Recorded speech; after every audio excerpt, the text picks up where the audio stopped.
In view of what is happening, I think Kenya need basically to denounce the pact. Denounce the pact, yes. Yeah, we need to somehow make a statement in one way or another and denounce that pact between us and Ethiopia, because we are actually the next. Mm-hmm. Remember, the long game of Abiy is to create an oromia, which stretches from Ethiopia to the Tana River, where the Oromo-speaking people are. And that essentially means that the going to Somalia is just an excuse. The real target is here because the port of Lamu will be in Ethiopia from the look of things, if we go by that matrix. And you cannot underrate Abiy. He's a person who is a long-term thinker. He has waged 3 wars in 5 years and is now stalking the third and the fourth, the fourth and the fifth. And the real target is actually Assab in the Red Sea and Ramu in the Indian Ocean. And that makes the empire what they used to call the empire of Kush. That's what he's trying to create. The Kush Empire. The Kush Empire. Is basically a Cushitic empire. Thank you. And therefore, I think he's really making the Horn the most unstable region in the world in the coming years. Right. Let's just begin with the latest development with this. Their vested interests, as we can see. Yusuf Hassan. Well, I'll say that what has happened since the 1st of January, when Ethiopia started testing the ground by signing a memorandum of understanding with the northern region of Somalia, which is known as Somaliland, has sparked a diplomatic role. And what has come out of this, Ethiopia is the headquarters of the African Union. It is also a founder member of IGAD. And it has always placed an emphasis on the rules-based system. Territorial integrity, sovereignty has been its hallmark. And to a certain extent, Ethiopia has benefited from that because it is a country that has been facing successionism. Eritrea split. The Somali region of Ethiopia has been a center of war for many years.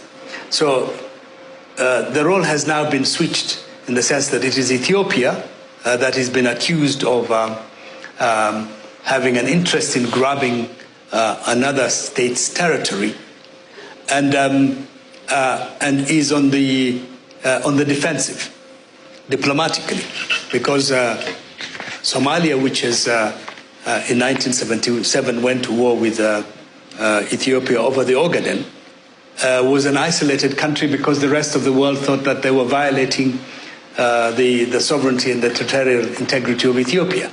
But now the shoes is on the other side. Ethiopia has been accused of exactly the same thing that it's been fighting all of these years, and it is finding itself diplomatically isolated. It's not just Egypt. The United States, China, the European Union, the African Union, the Arab League, apart from one major power, Russia is the only country that has not publicly pronounced on the dispute. But every other power and every other international and regional organization has cautioned Ethiopia to say that this is not the right thing to do. So I think in that sense, it appears as if Ethiopia may have to rethink because it is decision to have access to the sea and also to have a naval base in addition to that, because people are asking, it's okay for a landlocked country to seek an outlet to the sea through bilateral relationships with the neighboring countries, Eritrea, Djibouti, and Somalia. But it is another thing when you aspire to want to take a territory and impose your own naval base, your own military power, project your own military power. And every country in the world, in the region, that has a special relationship with Ethiopia, including Saudi Arabia, the United Arab Emirates, Turkey, every country has come out against that, including much of the African continent. So Somalia is winning the diplomatic war, and Ethiopia is finding itself in isolation, which has not usually been the case. So I think maybe Ethiopia needs to rethink about its decision to want to go that way in developing and getting access to the sea. How will this really scupper the process of Ethiopia also with its endeavor to join the East African community, given that frosty relationship that is happening right now? Do you think this will act as an impediment moving forward, and they will lean more on the BRICS side, as they've right now been enrolled, at least in the BRICS, or are they in the process? The last time I checked, I think they were in the process of joining the BRICS, or they've already been enrolled? Ethiopia has joined the BRICS. It has joined finally, yes. So it's part of the BRICS together with Egypt. Those are the two African countries that have joined South Africa, making the three African countries in the BRICS. So that die is cast. I mean, it's finished. There's a done deal. Now, the East African community, I don't think Ethiopia has been eager to join the East African community the way Somalia had. If it was, Somalia would have joined the East African community a long time ago. So it want to be an independent power in the Horn, but with close relationship with possibly the East African community and so on. But in its own economics, it doesn't want to open up for either the East African community or its members. It runs a very closed economy, to the best of my knowledge. And I'm talking about living there for over 5 years as a resident of Ethiopia. Now, I think what needs to be put in very, very good context is why this dispute. Now, Ethiopia has access to more than 10 ports in Eastern Africa, in the Red Sea and the Indian Ocean. And you can count them. It has access to Djibouti, where it has even built a 720-kilometer speed railway, which is the only electric railway, I think, in Africa of that length. Meaning it has invested heavily to access the port. And there is no issue about its access to the port of Djibouti. That's not in question. 2, it has access to the port of Beira and Hargeisa. In fact, in Beira it has, Barbera? In Barbera, it has 30% share. 19%. 19% of the shares. I think it was negotiating for that. Now it has 19% of the shares, meaning it can access. It has access to a port in Puntland at the far end. It has access to a port in every of the 6 Somali regional states. And Port Sudan. Then it has access to Port Sudan. In Kenya, it has access to Ramu as part of an agreement that is already done and investment done. So the problem with Ethiopia, it has nothing to do with access to the sea. It has everything to do with the intention or the ambition to build a naval, the largest naval power in the Horn. And you cannot have a navy if you don't have access to the sea. And no country will allow you to use its port for its naval purposes. So that is the dilemma that catches Prime Minister Abiy. He needs a navy, and no country can allow. The last time Ethiopia had a navy was in assab, which is in Asimala. So that is the context in which in November last year, Abiy announced with no contradiction that Ethiopia will have a port, access to the sea. They're not talking about having access to the port where you can do your business. Access to the sea peacefully or by war. That he made very, very clear. Now, when you look at the part of Somalia he has annexed, it is not Barbera. It is actually a corridor between Djibouti and itself, which is 20 kilometers, which is the shortest distance from Ethiopia to the sea. It is about 80 kilometers. From the Ethiopian border, the tip, when you look at the Ogaden region, that tip to the Red Sea. And that area is very strategic because it is the entry point to the Red Sea. So it means that the moment Ethiopia builds its naval base there, it will control and determine who enters and who doesn't enter the Gulf of Aden into the Red Sea. And that is what has set feelers in Egypt. Egypt is cornered twice. You've built the Millennium Dam, which is basically, according to them, strangulating the Nile waters. So Ethiopia controls the Nile waters. Now you want to control the Red Sea waters. And that is what has pushed Egypt, al-Sisi, into Somalia. And the point is, diplomatically, Ethiopia is on the long side of things. Now, what has hyped Somalia as a government and as a society is the fact that it has signed a deal with a breakaway part of Somalia, and in exchange for literally supporting that region to break away, it is basically recognizing Somaliland as a sovereign state. Okay. That is why everything is wrong with this deal. And that's why Ethiopia is not getting any support from anywhere, because you support the breaking away of another country, a member country, and then you ride on that to occupy aggressively a land that is owned by another society. Thank you. That is not good. Yeah. Dr. Kanenja.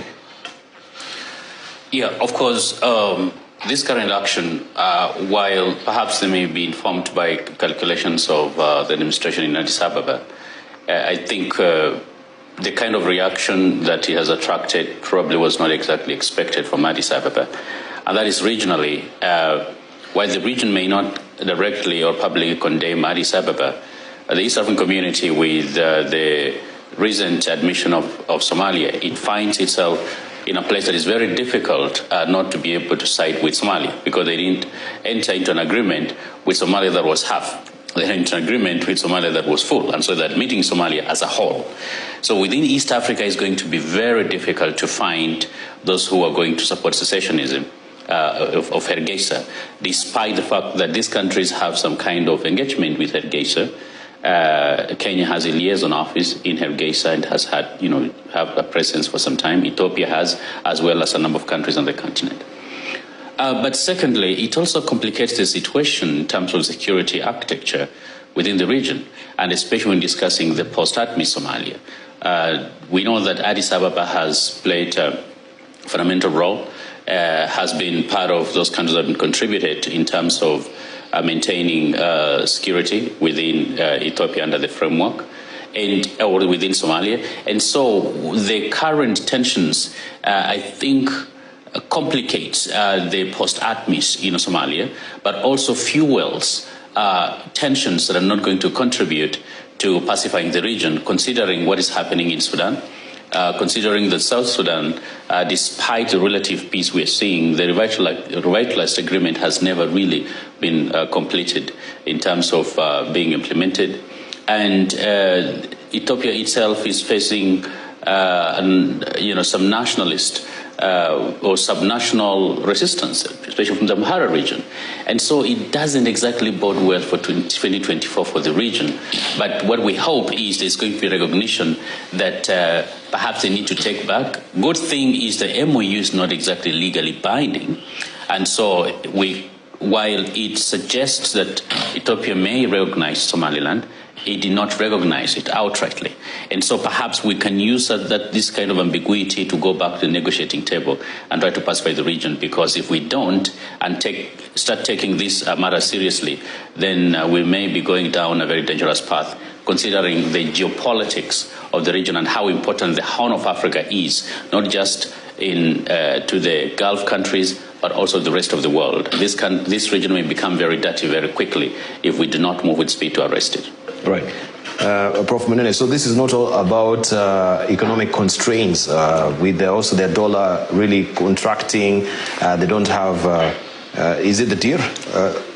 What is the name of the dollar? Beer. The beer right now. It is about, as you say, the Horn of Africa supremacy that Ethiopia wants to impose. Well, see, Ethiopia is very unfortunate, and Abiy is wrong in every way. But he's not the first to have this kind of thing. He thinks he's a reincarnated Menelik II. And Menelik had these dreams of going all the way to the sea. Only that he was taught by the British, the Italians, and the French, who created the borders, the Ethiopian borders. So that dream of going to the sea was curtailed by the European colonialism in this area. Even Haile Selassie had the same dream. And what you have, Abiy is now thinking that he can do it. And yes, he's made pronouncement that he's even willing to fight, to go to war, to have that. And the problem for him is that nobody is for him in this. There's also the change of attitude that has occurred in Somalia. Somalia is no longer talking about irredentism. So abandon that. So now have Ethiopia is the one doing it. Say now we need this, so you go there. So for Egypt to say we are not with you, of course Egypt has a good reason. To like to beat upon Ethiopia because of the dam. And it needs a good excuse. So if this happens, and even the Turks who are operating in Somalia, they have also said no. And the Americans have said no.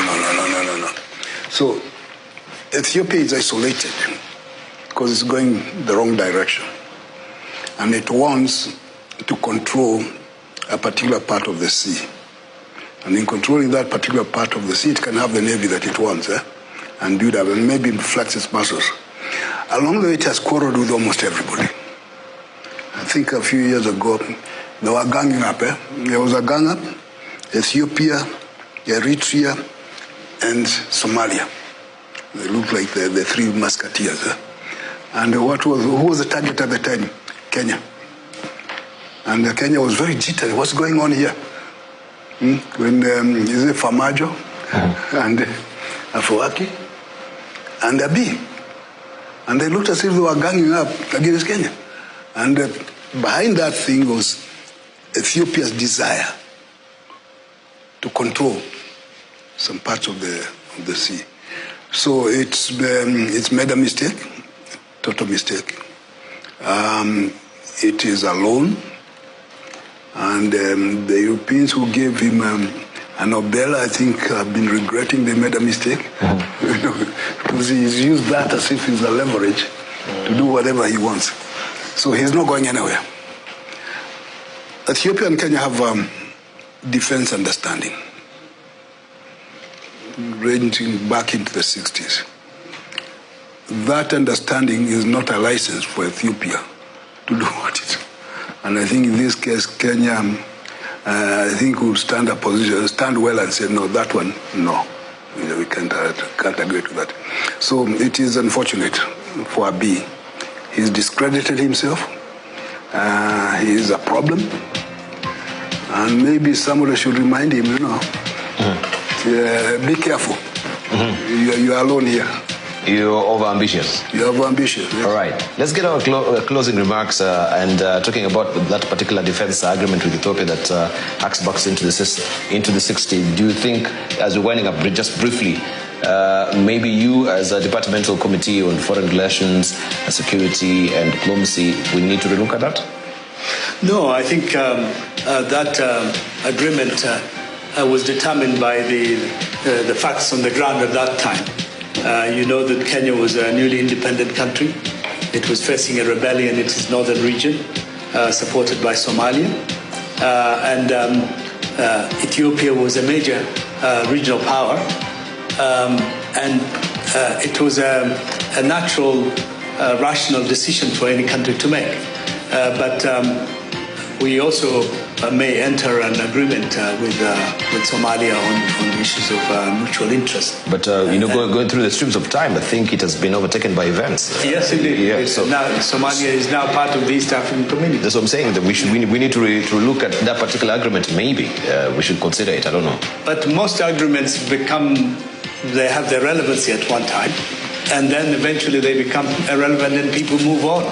So I don't think there's any need to sort of revisit it. It's just would become useful when somebody might whip it as like, hey, do you remember this agreement? So we need maybe to completely obliterate it. But if you look at that agreement was entirely for Kenya to seek support from a more powerful neighbor if it was threatened. Okay. It was never a situation where Kenya would be required to go to the rescue of the other party.